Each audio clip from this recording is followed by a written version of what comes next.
Welcome back to Tech. As you might know, at BSA, we are proud to represent leading enterprise service providers from around the world. Among them is just one member that was founded and is still headquartered in Australia, Atlassian. As Europe explores new ways to drive economic growth and foster innovation in its tech sector, Atlassian offers a compelling case study. How did a company that began with a focus on project management become a leading provider in team collaboration and productivity? Today we're joined by Aaron Kleiner, Head of Public Policy and Government Affairs at Atlassian. He'll share with us about Atlassian's journey, its products, and how the company has contributed to Europe's tech economy for decades. Welcome, Aaron. Thank you, Thomas. So Aaron, tell us a bit more about Atlassian, because it's not every day that we encounter an Australian-based company actively engaged in EU policy dialogues. Well, thank you, Thomas. It's true. Atlassian's story really is unique.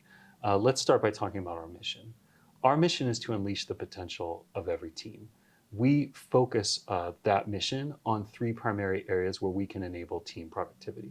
The first is software development, the second is service management, and then finally work and knowledge management, which is super important to enterprises now, given the global complexity of executing tasks and projects across globally distributed enterprises. So if you've ever filed a Jira ticket or collaborated on a Confluence page or built a Trello board with your team, then you've used an Atlassian product. Now, Atlassian was founded roughly 25 years ago by two young university graduates eager to build their own company and develop their own software development tools. So Atlassian has its roots in the software development process. It has now scaled to a global enterprise of 13,000 employees. 1,000 of those employees work across Europe, including at our offices in Poland and in the Netherlands. Now, a lot of the Atlassian story is rooted in this concept of product-led growth. And what that means is, in the earliest days of Atlassian and for many of our years, our earlier history, we didn't have major investments in sales and marketing. Our products essentially went viral in the developer community and then across service management and these other areas where we work. And so from that standpoint, the Atlassian story is really one from the ground up towards global growth and enterprise enablement across sectors. Thank you. Now that's an impressive track record, especially when you consider how the company was founded. So I'm interested now to hear a bit more about Europe and how does Atlassian think about Europe and your customers here? Thank you for the question. Well, Atlassian's success is really tied to Europe's success. And for that reason, we're very invested in our customers in Europe and in European innovation. We have 300,000 customers globally, all enterprises. And about 1/3 of those customers are here in Europe. For example, Air France, KLM, Audi, Deutsche Bank, et cetera. Several examples of European leaders that rely on Atlassian products.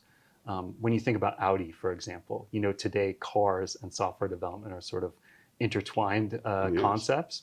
And so Audi is using our software in their own car software development processes. When we think about the future of our engagement in Europe, we look forward to delivering AI across our European footprint. Most of our European customers are actually small to medium-sized enterprises. And so from that standpoint, regulatory simplification and ease of access to leading technologies is really a critical consideration for us.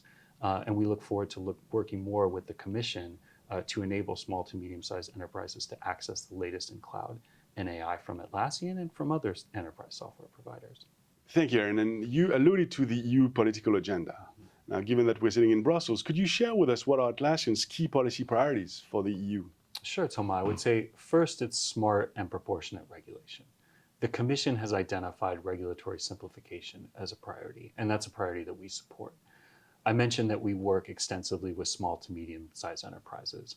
Enabling their access to cloud and AI is really critical, and the administrative burden that they face, we really ought to look to simplify and reduce that burden as much as possible. There are significant opportunities for clarity, both in terms of the obligations facing providers like us, as well as deployers across small and medium-sized enterprises. So we're laser focused on opportunities for smart and proportionate regulation. I would say, secondly, improving the clarity, in particular around cloud and AI. With regard to AI, we are an AI integrator. Mm-hmm. In that sense, when you think about it in the context of the AI Act, you could think of us as a provider of GPAI systems who sit downstream from model providers.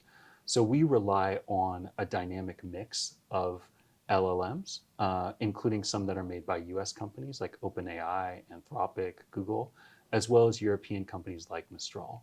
We utilize the full breadth of those LLMs across our AI offerings. I would say our third priority is international regulatory alignment. Now, of course, we work on that, including with BSA, on a transatlantic basis. But we also look at Europe's opportunities across Asia Pacific. Now, one of the priorities that we've identified for the Commission is the European-Australian Digital Dialogue, which is an opportunity for Europe and Australia to share ideas about the path ahead, including, if you will, bidirectional sharing and learning on AI policy and regulation. Now, Aaron, let's wrap up with something fun. Is there something that people might not know about Atlassian? Sure, Thomas.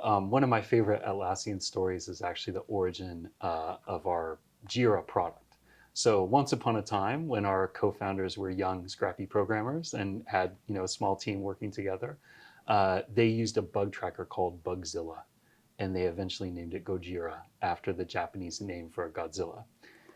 As they replaced Bugzilla with their own tracker, they decided, well, maybe we'll drop the Go part and we'll just call it Jira. So that's really the origin of the name Jira, and has sort of a fun root in Atlassian's own roots, really built from the ground up and enabling software development teams and all teams to do their best work and collaborate efficiently together. Now, that's a wonderful story, Aaron. Thank you very much for sharing that with us. Thank you. I've certainly learned something today. Excellent. Well, thank you all for watching. This was another episode of Tech with Atlassian, and we look forward to seeing you in another episode.